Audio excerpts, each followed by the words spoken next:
Hello বন্ধুরা, তোমরা দেখতেই পাচ্ছ আমার হাতে একটি হেয়ার ব্যান্ড। হেয়ার ব্যান্ডটা দেখতে কত সুন্দর না? আর এটিকে দিয়ে আজকে কিছু একটা তৈরি করা যাক। তার জন্য কাঁটা চামচ ব্যবহার করেছি উল জড়ানোর জন্য। এখানে আমি একদম হালকা সবুজ কালারের উলটাকে এই কাঁটা চামচে জড়িয়ে নিলাম।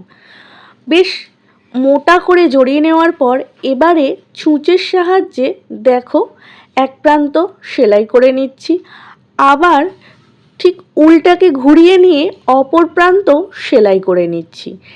এইভাবে আমি সেলাই করে এটি একটি ফুলের পাপড়ি তৈরি করে নিচ্ছি।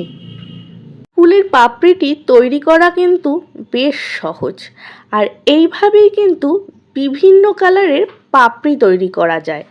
আমি এখানে সাদা আর সবুজ কালারের পাপড়ি তৈরি করেছি। এবার এই পাপড়িগুলোকে জোড়া লাগিয়ে দিলাম। তার জন্য সাদা রঙের উল ব্যবহার করেছি। এই উলগুলো দিয়ে পাপড়িগুলোকে সেলাই করে জোড়া লাগিয়ে দিলাম। উলটার মিডিলে একটি বড় সাইজের মুক্তপুঁথি সেলাই করে আটকে দিলাম। ফুলটা যেহেতু বেশ বড় হয়েছে, তাই এর মিডিলে মুক্তপুঁথিটা মানানসই হলে বেশি ভালো লাগবে। এবারে তোমাদের যে প্রথমে দেখালাম হেয়ার ব্যান্ডটা, সেটার গায়ে আমি হোয়াইট কালারের উলটাকে জড়িয়ে নিলাম।